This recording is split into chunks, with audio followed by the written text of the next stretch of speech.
The series began with our poor son Kang and his girlfriend Suk, whose financial situation was not any different. They chose the house where they would get married, and excitement took over as they were happy for a while until they heard the prices, received a shock, and returned home where Suk sat down to calculate her expenses to see how she could pay the down payment, and she made him cancel every order he made online to save money, but she rewarded him by ordering a PlayStation gift so he would not get upset, though it was used because she was very economical. He received a message from his father wanting to see him to give him something important, and the next day he went to him, but he held a grudge because they went through a crisis when he was young, a major financial crisis where his mother worked and spent money, and one day his father took his piggy bank by force. He broke it and took the money inside, and since that day he viewed him as somewhat irresponsible. Later, his father told him he had retired, so he replied that he never worked in the first place to retire. He stood up, and his father asked him for a banknote, so Kang said to himself that he was sure he wanted money from him, but his father took it, held his hand, squeezed it, and told him he would not bequeath him humor or hereditary baldness, but instead give him a superpower. Then he took out a gun and shot a nail into his head and told him to stop acting spoiled, and the nails actually bounced off as if nothing happened. While Kang did not understand anything, he did not have time to rejoice because his father told him there was a problem, and when he opened his wallet, he found nothing, so he told him that this superpower cost money since nothing was free these days, and for it to work, he needed to have money, and the more money he had, the greater his power became, and when he used it, his pocket gave him a notification that his balance was empty, and loose change would fall from him to buy gum with, as this power had to be used to help the needy with his personal money. So Kang heard this and told him to take it back. He replied that it was hereditary, and he would inherit it by force just as he did from his grandfather, then gave him a card and told him if he was ever in a problem to call that emergency number, and he left him not knowing where to go. He went to Suk, who got angry when she learned he gave him something other than money. She loved money very much and did not believe him, so he folded iron to show her that. The money disappeared, but she said she did not believe it and made him fold it again until she was finally convinced. She sat with him to see how she could benefit from him financially, but she found no use for him since every move of his cost money. So the next day, she left him a message not to use his power at all and not to take any money with him. And on his way to work, he met an old woman carrying a heavy load, and he intended to help her, but he did not have enough money, so he decided to ignore her so his funds would not run out. Then he saw his colleague unable to carry water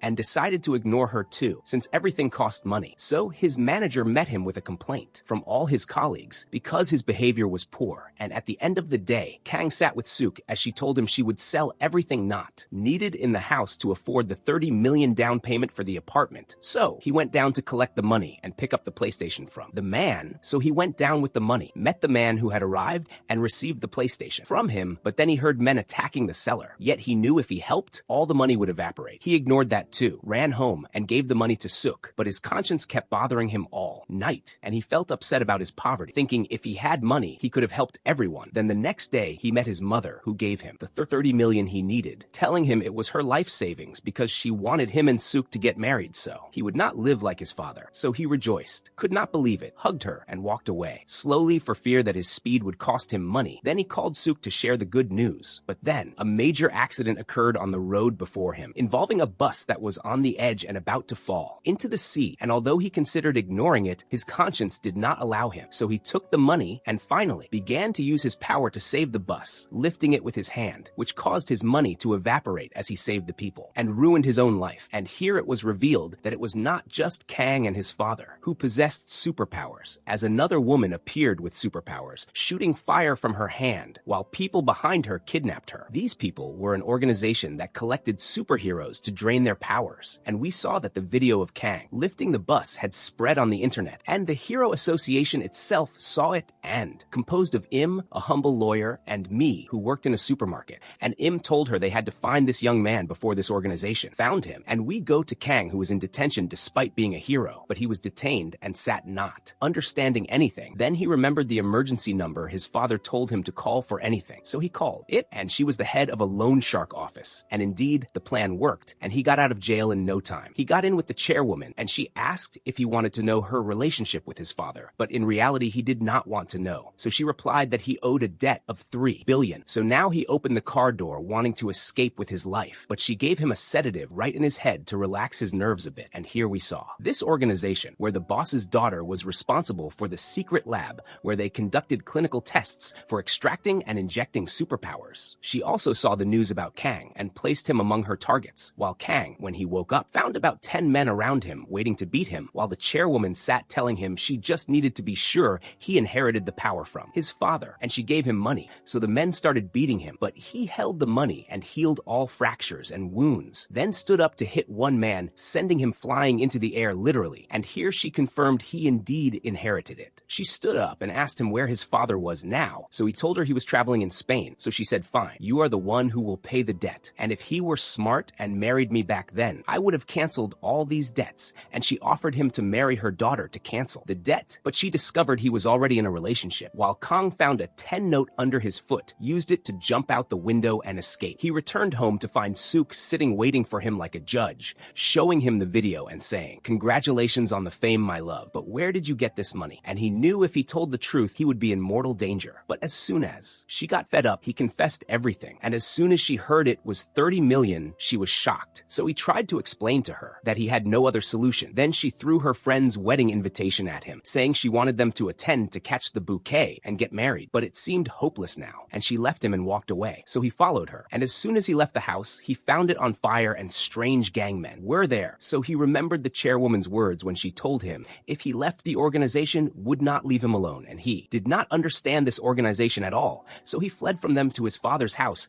and kept calling Sook, but she was not answering him. And the next day, Sook went to her friend's wedding at the hotel, saw Kang's messages, continued ignoring him, entered the hotel, and we saw that the organization boss's daughter was watching her, using her as bait to get Kang. Then explosions occurred in the whole hotel, and Kang woke up worried from his sleep, saw the news, and remembered Sook was there for the wedding of her friend. So he ran to withdraw all money from their savings book and flew to the hotel, and there, the ceiling was about to fall on Sook, but we saw our superhero carrying it on his shoulder to save her and throwing it away, and she kept crying from the terror she saw. But when she saw the money in his pocket, she asked where it came from. So he said, my love, do you think this is the appropriate geographical location for this question? Anyway, Kang felt it could not get worse, so he told her that he closed their savings account. Then he went to make a hole in the wall to get people out. Then went to Sook and gave her the registration paper for their marriage and proposed to her, and the atmosphere was on fire to the max, but literally real. Then this romantic segment was interrupted by a party pooper who was one of the organization's superhumans, and Kang attacked him but had no power at all compared to his strength, and his money also ran out since money was never loyal. So the man hit him and was about to finish him off, but Sook started throwing stones at him to stay away. So he turned towards her and she said, what are you doing, as she was just threatening him. But suddenly he found a flying car taking him into an embrace forever. Kang went up to Sook, but we knew the first question she would ask, and she certainly would not say thank God for his safety, and it turned out he got the money from the bride's wedding gift. So he passed out afterwards, and we found and Me from the Hero Association entering through the wall, giving him money, while Me ate sweets because her superpower appeared with increased calories, and drank juice for his power to appear, and they all got out of there. Then Kang woke up and introduced themselves, took them to a secret place, and told him everything regarding the organization, that they had everything except superpowers and morals, which was why they hunted power holders, possessing money, authority, and influence. Even the police were on their side, and all this was on one scale, while the disaster on the other scale was that it was his turn, and he was their target now, confirming that he was the only one who could stop them. So the police went to the site of the hotel fire, and the detective saw coins on the ground, and when he checked the camera footage, they found it all erased, except for one shot of Sook present at the scene during the fire. So the detective asked them to look for her and question her, while and the team began to take charge of Kang and train him to use his power perfectly, without anyone needing his money or reducing his movement. Then he sat with to devise a plan to storm the organization's lab, and Me came giving him a humble gift, which was a mask, so his face would not show when he returned. Home, he found young men bothering a girl, so he taught them a quick lesson using only a 10 note, but we saw the loan shark chairwoman watching him. Later, he went to leave the PlayStation for the man he bought it from, as an apology for the day he did not save him from the thugs. Then he returned home, and Sook told him she finalized their marriage registration and entered a draw for an apartment for newlyweds, and she would pay the down payment from her salary because she was going to meet her new boss tomorrow, since it was a job with extra pay. Then she gave him the monthly allowance, while on the other side, the boss's psycho daughter was in the lab taking a solution from what she collected from extracting superpowers, and went to the doctor telling her to inject that assistant. Although she told her his body would not withstand higher doses, the psycho did not care about human weapons at all, so she injected her. Indeed, and injected the assistant as if preparing a monster. Then the next day, Im and me took Kang to take him to an old man from their association in the past to see if Kang was qualified to use his power or not ready yet. So he went in to talk to him, and he told him words no one understood, not even the old man himself. Then they found a bomb thrown at them, and all the organization's men were present at the old man's place. So me took the old man and hid, while Im let Kang leave and went himself to fight the men alone, called the chairwoman asking her to lend him money, promising to teach her anything she wanted in return. And when she hung up, we saw her sitting with Suk, and this turned out to be the job she applied for. Anyway, we returned to the brawl again, where Im, me, and the old man gathered, and were surrounded by the organization's men, and the boss's daughter came. So the old man told her, "Yes, let us start our day with your gloomy face. I wanted to see it for a long time to read your future." And he told her that her death would not be by a hand, and the bullet she would fire would return to her and finish her off. So she got angry and fired a shot at him. But at that moment, Kang came and caught the bullet with his hand. He had a lot of money since the chairwoman agreed to his loan, and he attacked the men, all of them, and defeated them, while the boss's daughter sat watching, as this was a plan by her to make him finish his money on them. Then the monsters she was preparing in the lab entered, and he was huge with supernatural power beyond imagination. So Kang stood up, and Kang's money was about to run out. So he took out the last few notes from his pocket and took that huge one into a hug and flew with him until he reached a pool of water, because the huge one had fire in his hand. So he thought, let us continue fighting in the water, then show us your skill. And the giant's fire was actually extinguished. But he kept hitting Kang until he drowned, and the boss's daughter arrived, thinking her assistant won. But Kang woke up underwater, grabbed some coins, and punched the giant, throwing him out like a proper cashback. Then he came out to the boss's daughter, who gave him a phone. He spoke to the organization boss personally and offered to sell him the superpower for any amount he requested. After that, the police came to the site to investigate who caused all this trouble, and we saw the same detective again as he found the same coins at the crime scene. Then they found the loan paper in Kang's name, while Kang was at work sitting. Thinking about whose opinion to ask regarding selling the power to the organization, he ruled out Im completely and the chairwoman, leaving only me. So he went to her supermarket and asked her, and she was shocked as soon as she heard him saying that, and she remembered her friend whom the boss's daughter kidnapped, if you remember her from the very beginning, and stole her power, and that before she was kidnapped, she told her about all the people who sold their power. So me took Kang to a secret warehouse and showed him the files of all members of the association who sold their power to the organization. Then Kang returned home and sat calculating debts and all the money he needed, and called the organization boss, telling him he was ready to sell his power and wanted 4 billion. So he was silent for a bit, and Kang was afraid he asked for too much. But he found the boss saying okay very easily. So he said to himself, I should have asked for more. Then he ran to Suk and brought her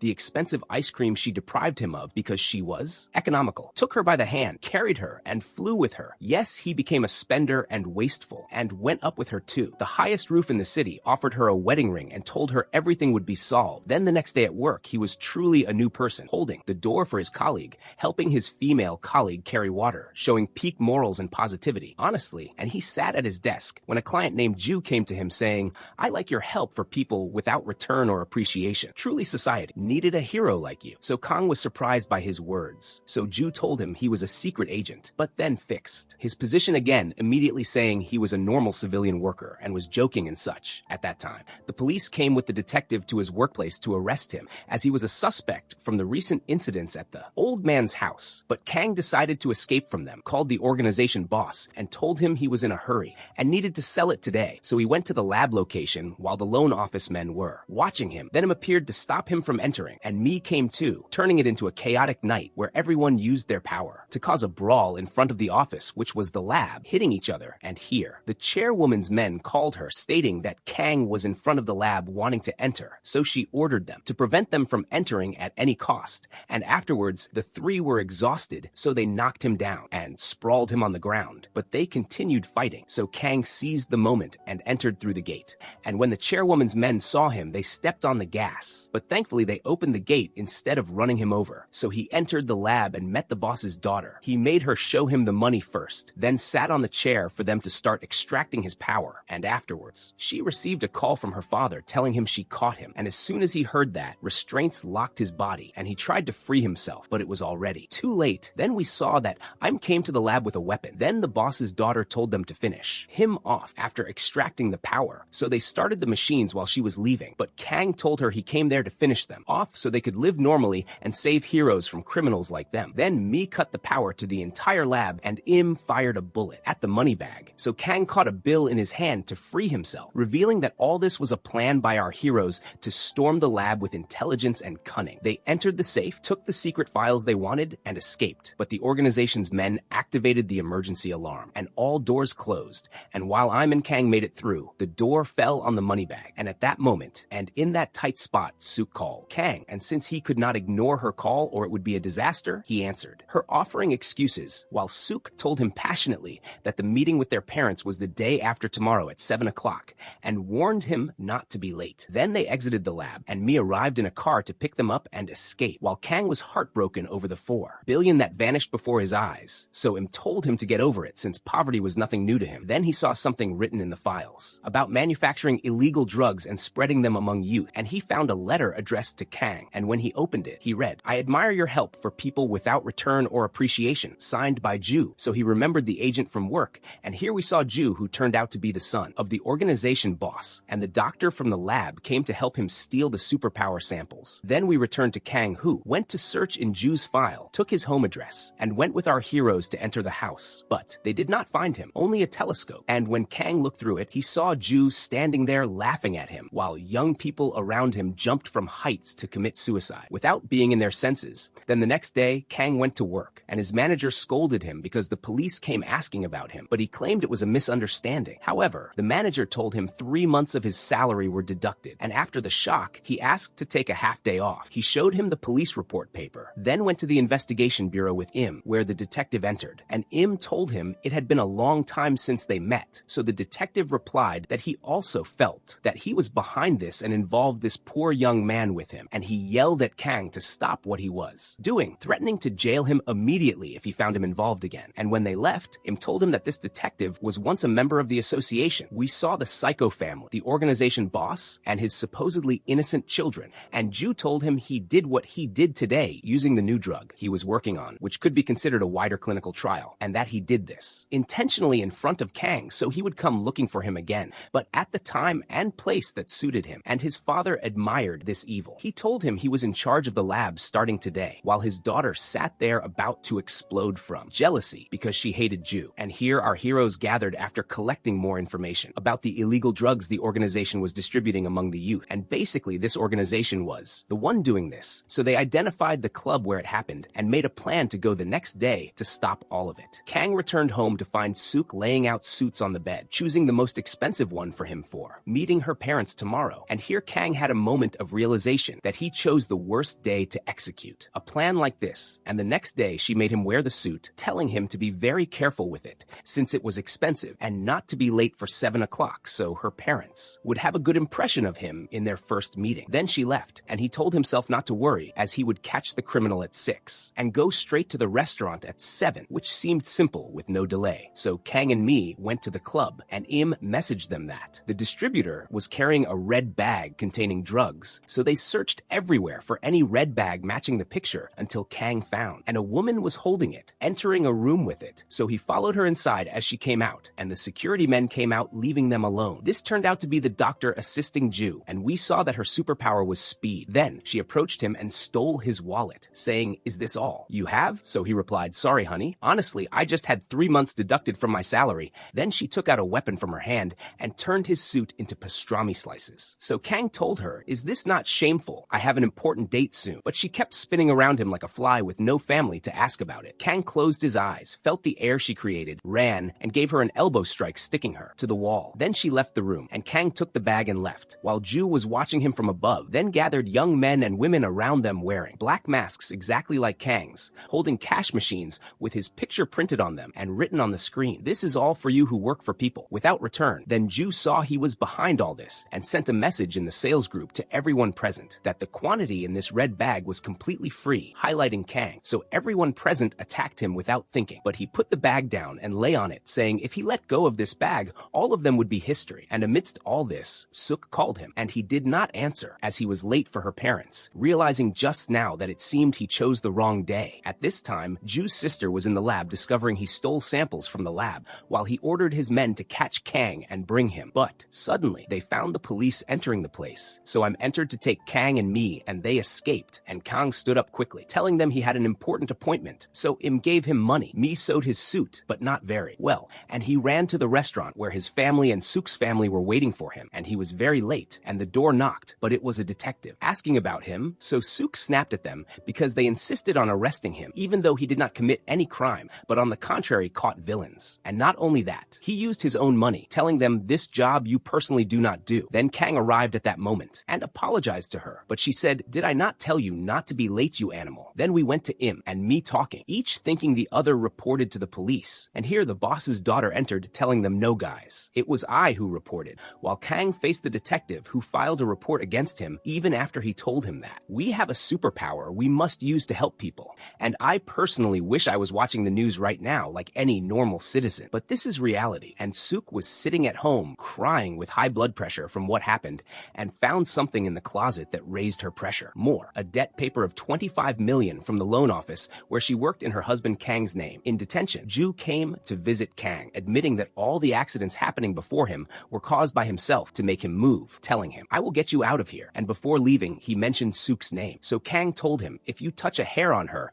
I will put your legs where your head is." And indeed, we saw men following Suk, and when Kang left to go to the hearing session, the organization men working for Ju came, put him in their car, and halfway Kang hit them to escape, but one of them crumpled some money in his hand, telling him to save himself now, and a car came hitting them, knocking them into the water. While Suk barely escaped from those following her, called the office chairwoman, and told her if it was not too rude, "Could you kidnap me, since I am the guarantor for my husband's loan?" And at that moment, the chairwoman's men came and actually kidnapped her. 5-star service indeed. Back to Kang, and the man who helped him turned out to work for the boss's daughter, as he came out of the water to find her in front of him. But strangely, he found Im, and me also standing with her, not understanding where all this came from. So they all gathered, and the boss's daughter told them, "I fulfilled your request and saved him. Now it is your turn to fulfill my request, which is getting rid of her brother Ju. Family bonding is truly most important." Then she told them they also had to return the canisters he stole, because if they remained in his hand, the whole globe would end, and told them their location in a safe inside a bank that appeared to be a normal bank, but everyone running it was organization men, and gave them a key to facilitate their entry to the safe. Then Suk stood with Kang, scolding him a bit for the mess he made, but he explained he wanted to live with her a life, quiet and simple, but at the same time, he wished everyone would be safe, and this job he was the only one who could do it. So she understood and asked him, "How much do you need to finish this whole operation without getting hurt?" Then she went to the office chairwoman, telling her about the operation Kang would do, and that the bank he was going to was the first place she kept her money in, and that she originally wanted Kang to do this mission for her. So she bargained. Either she pays him money or Suk stops him from going on this mission. And the next day she gave him 30 million, saying, "I do not want anything except for you to finish this noise and return. And when you return, I will tell you good news." Then the time came to execute the operation, and the boss's daughter ordered her men that, after they finished, they should catch the 3 of them to hand them to her father. And in the worst case scenario, they must catch Kang before Ju caught him. And they entered the bank, and Im entered the safe easily using the key he had while Kang was outside, and as soon as he told them his name, they hit the alarm, all left the bank and locked them in. And after that, my friend, you saw nothing but flashes of gunfire. And that was it. As for Im, he used his power and managed to enter the other side of the safe, while me and Kang were hiding, waiting for a signal from Im to enter, but he told them over the headset not to come. Yet they took off and entered immediately, only to find Im had taken a beating and was lying on the ground. Suddenly, the warehouse lights turned on, and Ju and his men came out, and our hero's powers were zeroing out, but Kang gave candy to me, held money in his hand, told her to do her job, and ran towards Ju to attack him, but Im grabbed him and pushed him into the wall with the last bit of juice he had, so he would not fight Ju, since he had no money to move him. But the place he pushed him into turned out to be the place where the organization boss hid all the money. "Oh, bring the money, O Lord. Feed every yearning soul, and I am the first among them." Anyway, he smashed the wall, came out to them, went to untie Im and me, made them leave, and destroyed all of Ju's men, including his female assistant, then went for Ju, but his power drained from him. He could not move and lost consciousness. And when he woke up, he found himself in the detective's car, took money from his pocket, and tried to break the handcuffs, but found his power had disappeared completely. Then the detective came to uncuff him, saying, "You are now without superpowers, and I want you to leave and never let me see your mug again or see your face causing trouble here." Meanwhile, the boss's daughter found the samples, took them, and returned them to the lab, and the loan office chairwoman came to take what was hers too, which were files incriminating the entire organization. At this time, the boss was with Ju Ju scolding him for his failure, telling him to return to America. Then he received a call from the office chairwoman threatening him with the papers she had and the debts he owed, telling him, "What you spent all these years hiding. I came and took in just one day," and told her men to take everything and leave. Then Kang returned home to find it ransacked and Sook missing. Her phone rang and it was Ju who kidnapped her, telling Kang to stay waiting in silence like a good boy until I call you and tell you to come, while Sook told Ju, "Just so you understand, Kang is the one who will win in the end because he is a failure at calculations," meaning he walks by the blessing of his mother's prayers without calculating. She told him that was why he was always broke. So he replied no, he never had money in the first place to go broke. Meanwhile, at the house, Ju's assistant went to Kang and threw him money to test his power, whether it was still there or not, so they would not waste their time on him if it was gone. And she started hitting him, and indeed he could not do anything to her until she was about to finish him off. Here she found all the glass stopped in her face, and surely we knew our sweet girl ate extra sugar, and I'm also came and grabbed her. Then they gathered and found out Ju's location, but Im stopped him and told him going without your power is like going to commit suicide.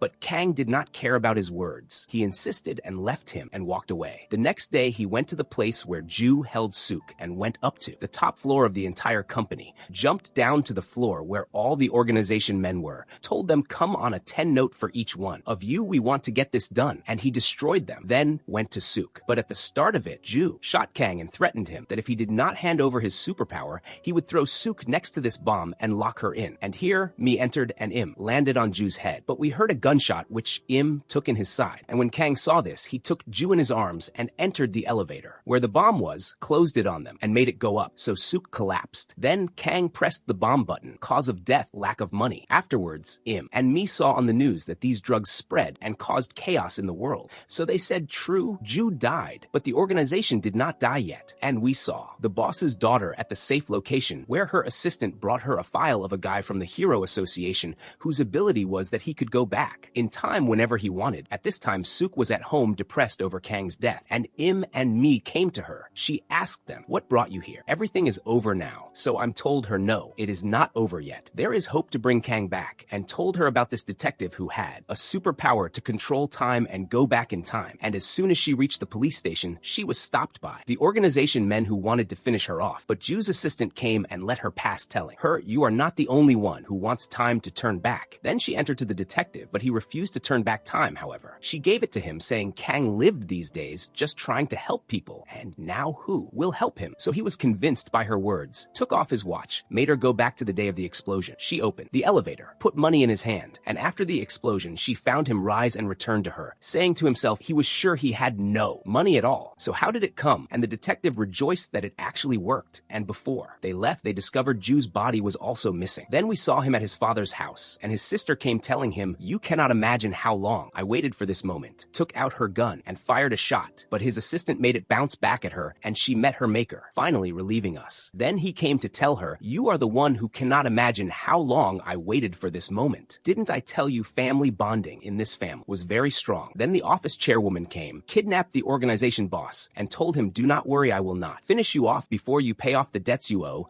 Then Ju took his female assistant to the lab and made her inject him with the superpower samples, and as soon as he stood up, he tested it on her. What could we do? That was how men were. Then our heroes came to the lab searching for Ju, but did not find him. Then he called Kang while he was in a residential neighborhood and met a crying child, and just as he was about to hurt her, Kang arrived, sent him flying, and made the little girl leave, and they started a fight that was a bit rough, and he tried to convince Kang to stop this nonsense and live naturally, whatever naturally meant. But Ju hit an entire utility pole, which was about to fall on people's houses, but he supported it and moved it away from the houses using all the money he had, while Ju hit me and Im, then came at Kang, beating him and gloating over him since the man's money ran out, asking him where were the people you wasted your money to help now, as no one was helping you. Then he found a tiny girl who came and broke her piggy bank for him to take the money inside. Then he found all the residents coming out on balconies, throwing money for him to take. Even the police came and stood in solidarity with him, throwing him money. So Kang stood up and told Ju, "You see, we're gloating. Got you, and how bad your end is. You look worse now." Then me pinned him with electric wires, and I came up from under the ground holding his legs, and Kang gave him the finishing blow. Afterwards, we saw the organization boss going to turn himself in under the supervision of the loan office chairwoman, while the association members returned to their normal lives again, each with their family and friends. house. As for Kang and Suk, they finally had their own apartment. And if you remember the news Suk wanted to tell Kang after this brawl, it was that she was pregnant. And I think there is no happier ending than this if we ignore the installments and debts they owed. And up to here, our series ends today.